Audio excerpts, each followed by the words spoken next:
Hey, what's up guys? This is Poker Express, and we are back with another episode of Poker Hands. Before getting into it, I would like to ask you guys to hit the like button and subscribe if you enjoy our videos.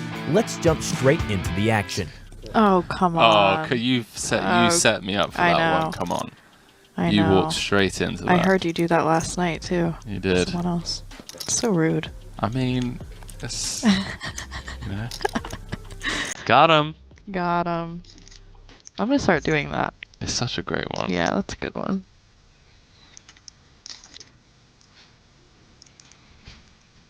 And O'Dwyer flopping a pair again. This time a middle one.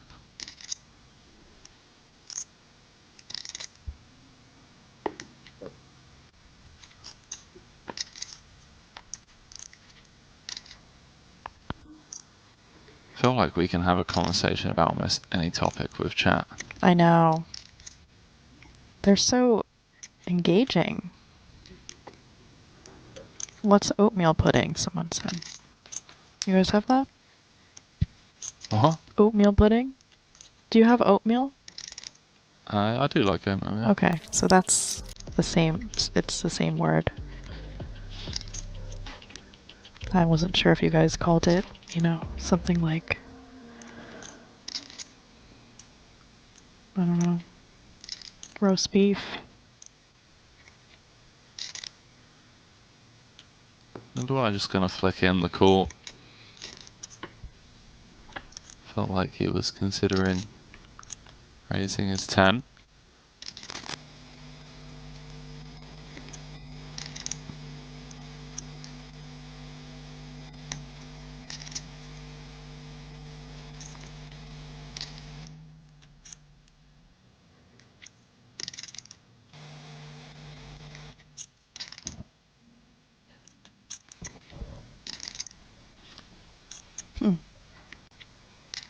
What's up with that? I'll tell you now.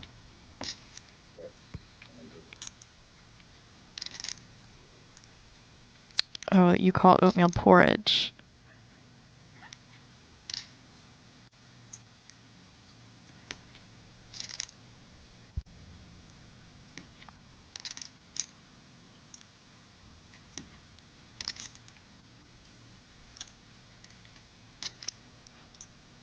Any Mulder fans? I mean, I'm supposed to be unbiased here, but I am a Mulder fan.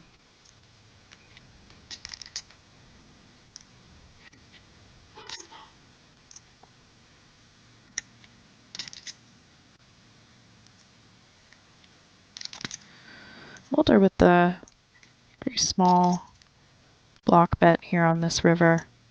And O'Dwyer thinking with his second pair, thinking about bluff catching. This would be a very, very cheap bluff if this gets through.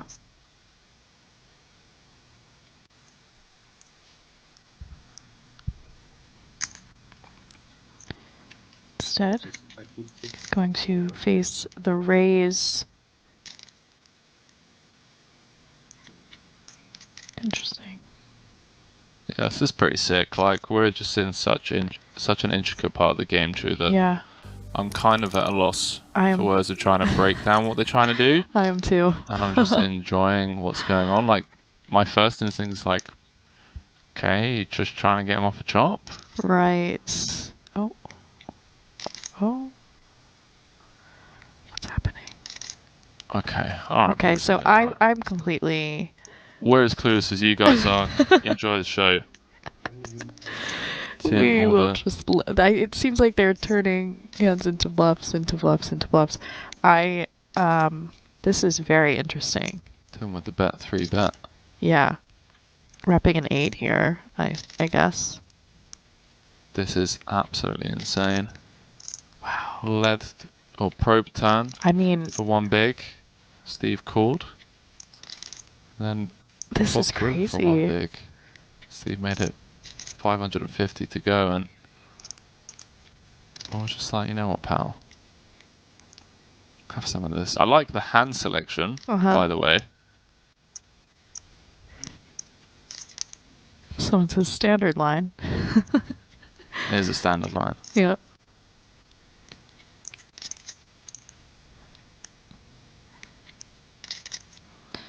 Really high level play here. Bit different from the commentary. What is going is on? happening? This is the sickest hand I've ever commentated on. What just happened? And I was going to say, I don't know if I trust Charlie's reads with anything anymore when he's asking that question, but he didn't get a no out of Ivy. That's a big deal.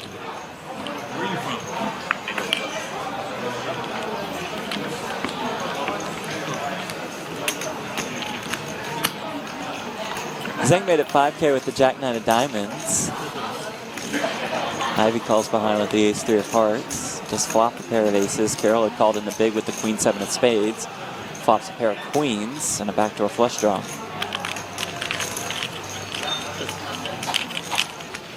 Zhang with the worst of it. They both check over to Ivy, who checks. King of diamonds comes on the turn, giving Zhang a flush draw, a gut shot.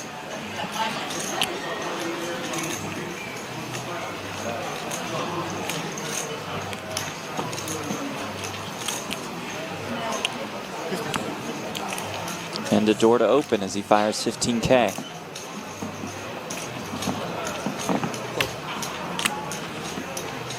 Ivy makes the call. Those orange chips are worth 25K. River brings a jack. Zhang's jacks, no good.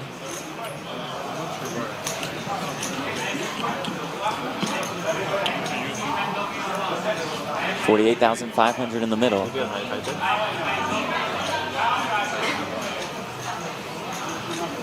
Is he going to be able to find this bluff here and represent a 10? Small bet. About a third pot.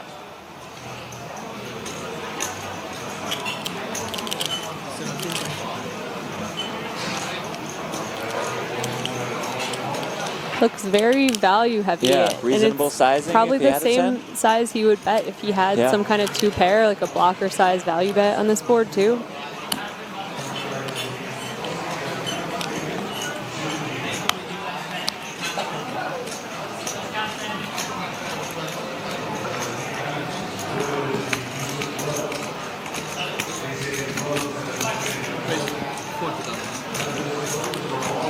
Ivy raises it up with the aces to 40K. I think if I were Ivy, I might be thinking Zhang is not going to go this small with the 10, with the straight here, so I can represent a straight with not a very big raise. The 2 pairs I'm out of there, assuming the he was queen bluffing, jacks of the but world. you know. Yeah. But if let's say Mustafa and Michael had been playing at this stack size the whole time, and Mustafa had been 3-betting to less than all in, you know, a bunch of times, and then suddenly he goes all in, it's a lot easier for Michael to put him on a hand like sevens, which benefits a lot from jamming. Sure. So when it's the first one, you want to just choose the one that's best for the hand. Yeah. So Mustafa limping in, Michael raising up with the ace-8. Mustafa 10-8 of diamonds. Mustafa is probably going to call here. It looks like you are correct. That is why we have you in here. Yep, there you go. Yeah, I mean, it's reasonable hand to shove, but the 10 is just really bad when you get called, is, you know. It flops quite well. Not this time, though. 7-5 deuce, 2 spades, neither player with anything. Michael, the first action. Is that a good flop for Michael? Because he doesn't see Mustafa limp calling with many 5s or 7s? It's a sort of mediocre board for both players. You know, it's hard to hit this board in general, so, you know, and the limp call range is going to be, you know, I mean, neither of these guys have much 2-pair in this spot. Right. And so you can sort of just bet a lot of hands, but especially with the 8 in your hand, it becomes a better C-bet. Right, as we alluded to earlier, you're blocking draws. You're blocking the opponent having 6-8 or 8-9, right? So yeah, partially that, and also that you turn a lot more draws. You know, if you have ace-10 here, you know, you can't really turn any draws. So you know, you're much happier to bet an 8 here where you can turn a few draws. You know, if you have ace-10, you're much more likely to check as well because you have more showdown. it looks like he's reaching for chips. Michael has C-bet. And that is a raise. Yeah, Mustafa, you know, trusting the reads. 3.3 million. Have some of that. Playing with the flow. He's put in a third of his stack. Like 10 million to start? I start with 10, yeah. Michael, surely impossible to proceed here. Yeah, I mean, it'd be pretty sweet. Pretty sweet read. All in? There Wow! it is. Love it. Wow, this is some poker. Good deal. That is some serious poker. Didn't take much time there. No. Was it?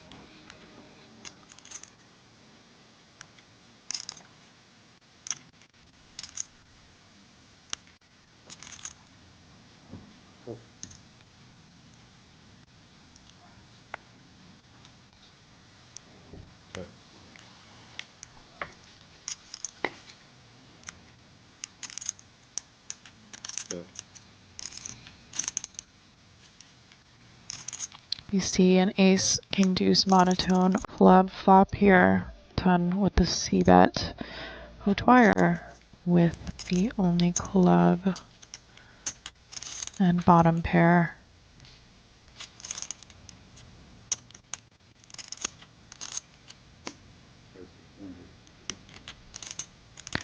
Going for the raise, check raise.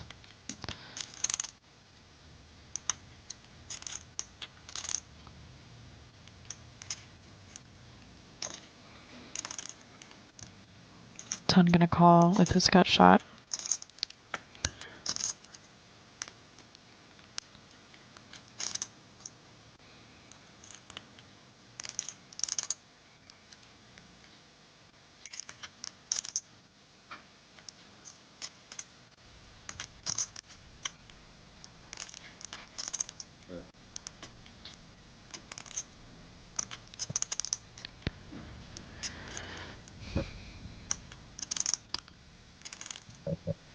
Check, check, turn. Ace on the river, pairing the ace.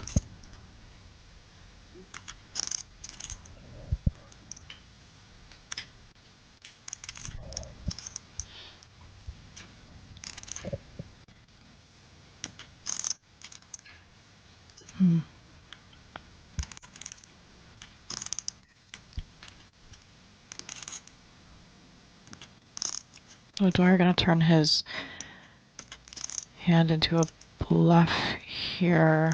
I don't know. It's value bet? It's value bet. Really?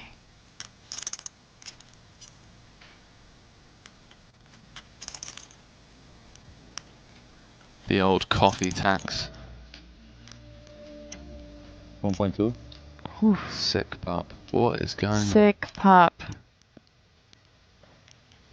I mean, this is putting O'Dwyer's hand in a pretty tricky spot. This is just wild. Like I don't even know what to say, to be This is honest a with you. really, These really guys have good just been heads-up going at it. match.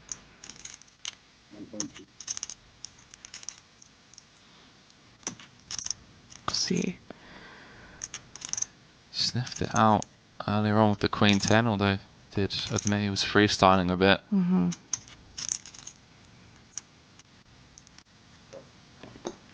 This time lets it go. Very nice pickup from Mulder here.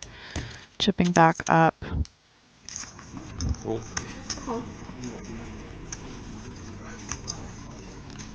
Spensky will complete from the small blind. Paniak checks his option, queen deuce offsuit.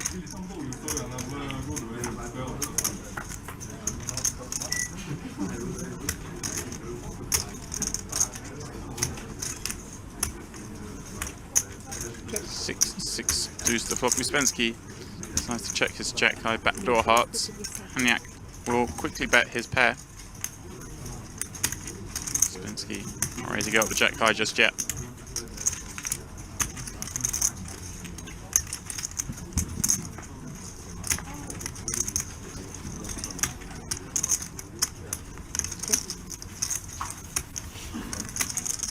Ten of diamonds on the turn. No slowing down from Paniak. Quickly bets 600. Uspensky now. No draw. Surely will yield this pot.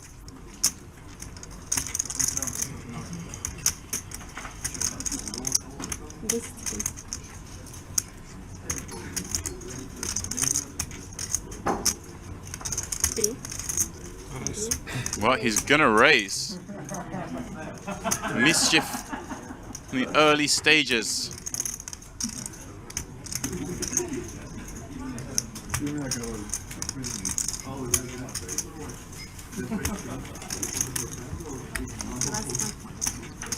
Going out on a limb here. 2.1 million. This may well work. Paniak. Well, Paniak having none of it. Straight back over the top with a re-raise with his deuce.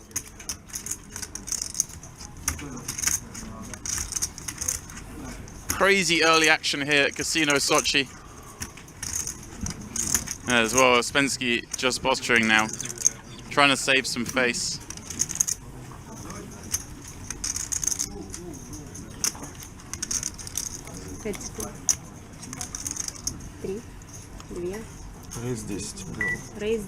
Oh my word! Uspensky has 4-bet the turn with Jack 7 high, no draw.